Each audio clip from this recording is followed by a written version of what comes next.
What's up, everyone? Welcome back to the channel. Like always, like, subscribe, leave a comment down below. Today's a little bit different. Just doing a quick intro. We got our great friend, great teacher, to do a deck profile of his Super Saiyan God Trunks deck profile. Super awesome deck. Derek's a super unique player. He's already topped, earned his invites to Nats. And we're going to do more things like this on the channel because our spark for Masters got reignited over the weekend. We played a lot with the guys at the local game store. Had a great time. So there's going to be a lot more Masters content. Not that much box breaks. Can't afford it right now. But we want to do other things. And these featured deck profiles, I don't know, seems like a good idea. So we're going to do them. Doesn't matter how the views go. We're going to do them anyways and push some Masters content out. And like I said, Derek's a great player. He earned his invites with UI Goku way back earlier this year. And so he's just been... And this deck is like one of his OG decks. So it's a great deck profile. At the end of it, you'll kind of hear me asking some questions. I'm way off camera, so you can't really hear me. But I ask him a few questions about what he thinks about Fusion World and Masters and everything. And you'll see how it goes. And I think as a whole, all of us at the game store decided we're just going to play Fusion World and Masters because we're enjoying both. Like, Masters, definitely we all had a great time. They stayed even way later on last Friday than we did, and we went back yesterday, shot some gameplay footage, got Derek's deck profile. So a lot more stuff like this on the channel. Stay tuned for my Videl deck profile, probably after this one, before we get all the gameplays up. I will announce the giveaway winners for the Fusion World giveaway announcement, so check that out. You won't see me anymore on this video. It's all Derek from here. Hope you enjoy. If you have any questions, leave them in the comments below, and either I'll relay it from him or maybe he'll get back to you in the comments under the video if he has time. He's a busy guy. He does a million things in life, so I don't know how he does it. But that's it. Like I said, lots of these featured deck profiles. I've already been talking to a bunch of top players and friends that just play the way we play for fun, to send us their either for fun decks or something they're cooking up, you know, for a deck profile, whether it be Masters or Fusion World. Oh, Kayla's not on camera. She's sick, so she may not be on camera for some of the content we shoot this week. So wish her luck in getting better. That's it. Here's Derek's deck profile. Later. Ready? All right. So, my name's Derek Vera. I have been playing since well, not the beginning. I started a couple years ago, and we started my first new set coming in was Realm of the Gods, one of the most absolute best expansion sets in the game, my personal opinion. Really fantastic. I absolutely loved Crimson Blue Goku, which is kind of a bad word right now because they had to ban it because it was too overpowered, but that's what I came in, that's what I loved, and that's what, you know, brought me into the game. So here is going to be my deck profile on the God Trunks. This is one of the ones that came in that set too. Kind of played OG with it, loved it, and honestly, man, it's stood the test. It really has. It's super cool. So I've taken my deck profile and I put it into 3 different sections. I put it into the core, I put it into some extra tech, and then as my defensive package. I tend to run a little bit more of a mid-range kind of style, which is strange whenever you think about a black deck. Blacks are typically more aggressive. So here's how I run the deck, and then maybe you might get some stuff out of it, maybe not. But we got to run 4 the Sun Gohan challenging the Demon God. They're blockers, but they help awaken. And this one, you need to have 5 Saiyans in your warp to awaken. Then you run another 4 of the Sun Goten challenging a Demon God. These are necessary because these are your main turn 1 plays. I do have a secondary turn 1 play that people might not like as much. Mine is a little bit more spicy. Mine is Pan challenging the Demon God. It's this one because it is a counterattack that may not negate the attack, but it acts as its own floodgate. And with our current floodgate meta, all the floodgates are necessary. This is my secondary turn 1 play because if I don't see any of these ones here, then I know that I can play this and I can still send a card from my hand to the warp and still add for my Leader Awakening. Now, some of the new stuff that came in that really made this set really, really fantastic, brought this deck back to life, is going to be Super Saiyan God Trunks Awakening of Godly Power. What it really does, you don't really play it outright for its overwhelm. Instead, you really want to do the secondary part. The secondary part says you remove it from the game, and you send, was it 2 or 3 cards? Send 3 cards from your warp, or from your deck to your warp, and then the next time you activate main of a Trunks 5-drop, then it reduces it by 1. So this helps bring him out, and he is your main part of the chain. Now you can only bring him out whenever you have, I think, 8 other black cards in your warp. So by activating this ones, it sends those 3 cards to the warp, helps him come out a little bit faster, and then he doubles up. So that's a 4 of. They're all 4 of so far, except for this next card. The main boss card is a 3 of. Brings him out. He's a unique triple strike with barrier. Every time he attacks, he blows up something ignoring barrier, which is beautiful. There's no size limit. Just you have a card, it goes bye-bye. So that's the main core of the deck. Now, my tech cards are going to be all based around really the Vegito stuff. The Vegito stuff that came out was really amazing, especially this promo. This promo is OP, and if you're not running 4 of this, I don't know why you wouldn't be, because it is just pure gas and just pure, like, all the things that you could possibly want. Overwhelm 4, when this card is played, draw a card, and then when the card attacks, use up to 1 mono black card from your warp in a combo, and negate the cards to go for the turn.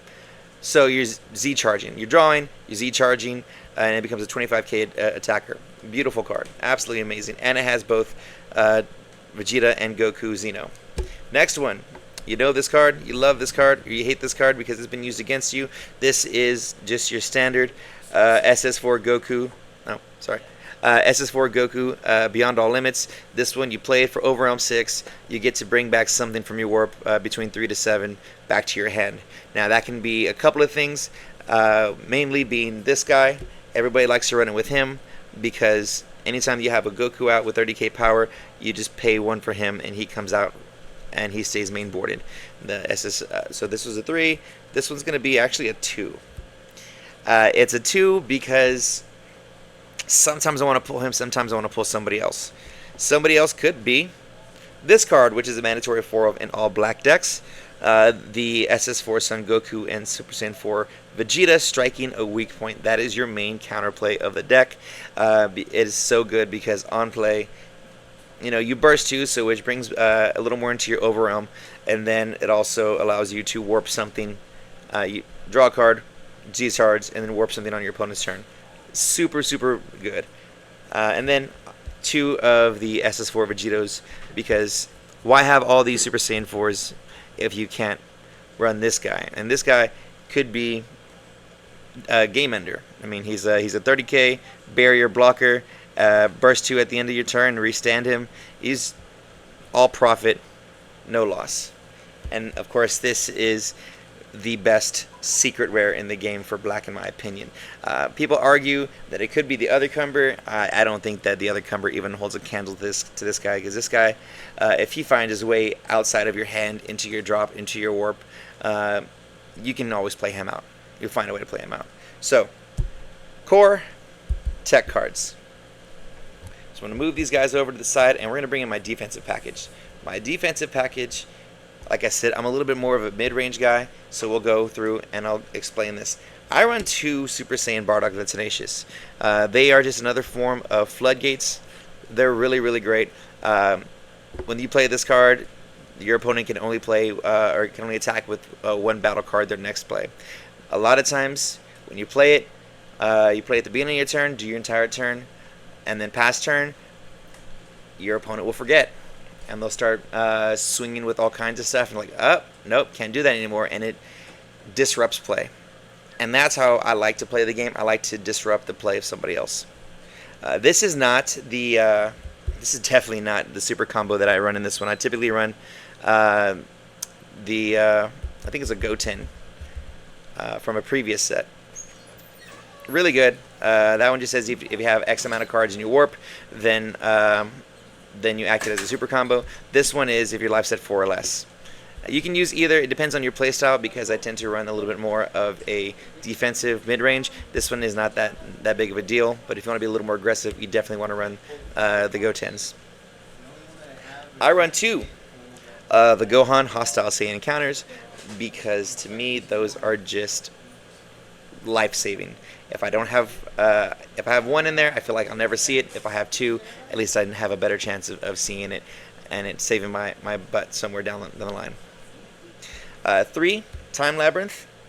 It's really good. Negate an attack and you get to warp a card. It comes back at the end of play, but I mean that's one less that your opponent gets attacked with. You can do a Z battle card, and that'll be gone for the rest of the turn. You can do something crazy, but it's really good. For 1, you negate 2 attacks. 2 Togo Negates, because they're fun. Why not? Sometimes you need that extra thing to save your butt. That's it. And 2 Petrifications. And the way things are, man, with the Floodgate meta, I don't feel like Petrification is as, terrible of a card anymore. Like people see it like, oh, okay, that's fine, whatever. And they're already used to only playing, attacking with 1 or 2 cards a turn.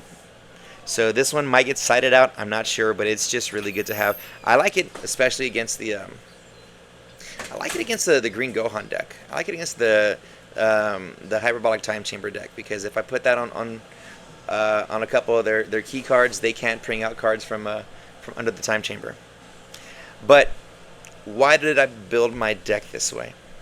Let's take a look at these last couple cards. 1, 2, 3, 4, 5, 6, 7. 7 cards are not Saiyan.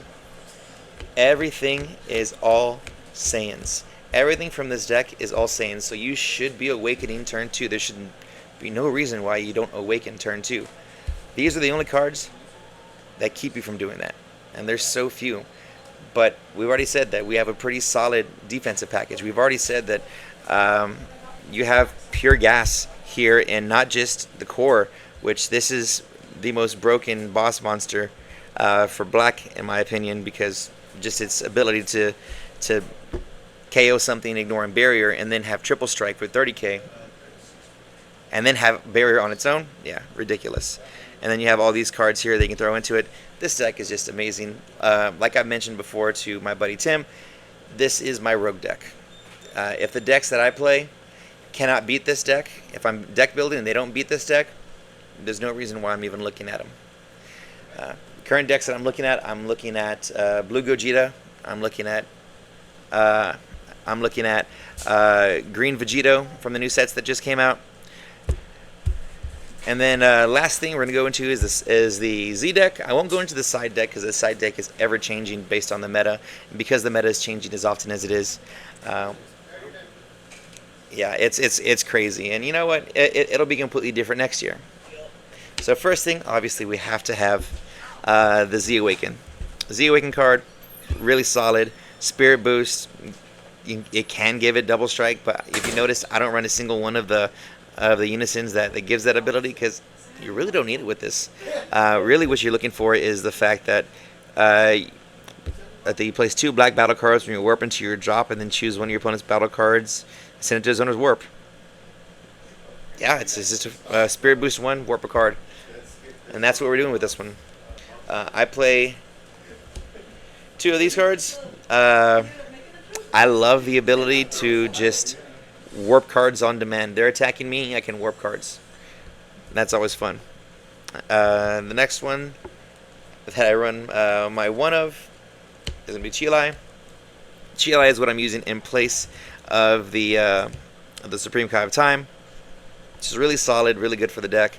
It's high power level, so it doesn't get easily KO'd. And it helps add to my awakening situation. I run 2 Majin Boos because they are necessary, absolutely necessary. So 1 drop for 1 to play it, and then another 1 to activate the ability, and you just absorbed 1 of their cards.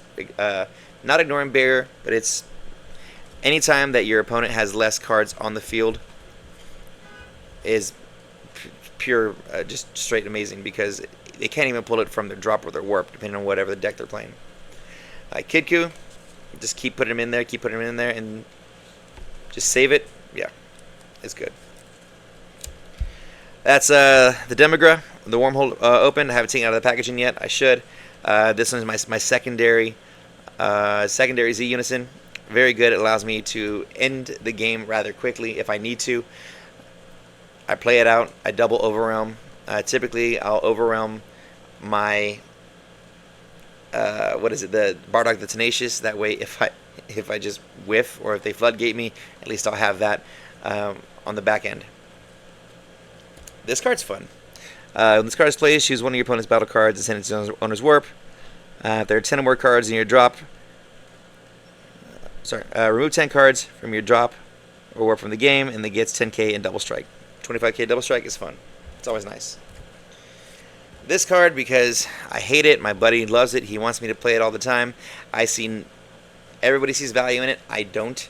All it is there to take a life. I don't like that.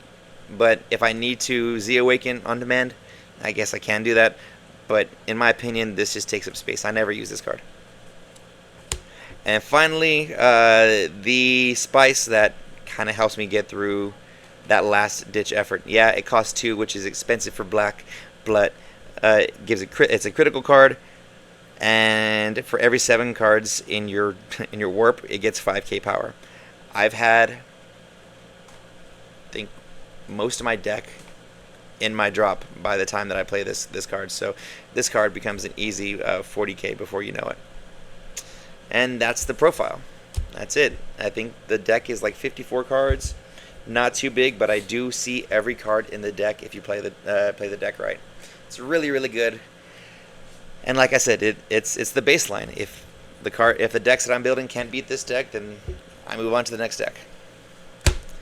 But if you have any questions, I guess shoot Tim the questions, and I'll do my best to answer. What would you tell new players coming into the game? Because we've got a lot of collectors that watch and they want to play, but they don't know what they want to play, Fusion World or Masters. Man, that's a great question. I love Fusion World because of the simplicity, and it's new, so you don't have to go deep into buying a lot of cards for this. I think currently Masters is on set 26, about to be 27, which is thousands and thousands of cards. That can be a little daunting, but Fusion World is a great way to break into Dragon Ball gaming. It's a wonderful way to learn the basic mechanics, and as you decide to go up in the game, then you can start looking at Masters and you can start playing some of these decks. If you don't want to play meta, play a rogue deck. Not all decks cost $400 or $500 a piece. Depends on, most of it's just your secret rares. So if you have other friends that play the game, me, my buddy Roger, we borrow each other's secret rares all the time just so we can try it out.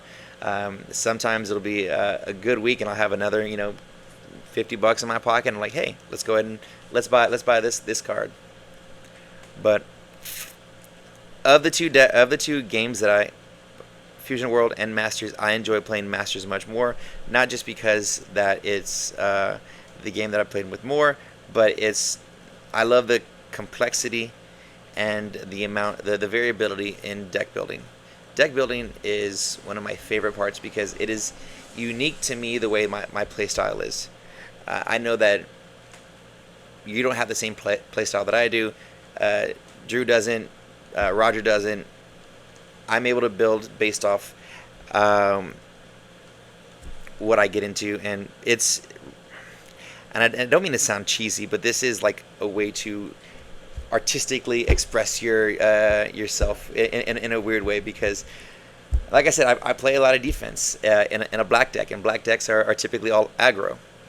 So this game makes me really, really happy, and I will keep playing it until they say no more, and then I will still continue to play it just because it's just that fun.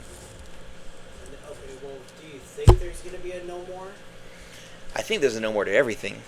I mean, every game eventually is going to lose its time. One of my favorite games of all time was a Star Wars game called X-Wing, and we played that here at the shop a lot. And it got crazy during COVID, and we all kind of just stopped playing. But we all had like this, like let's get back and play. Let's get back and play.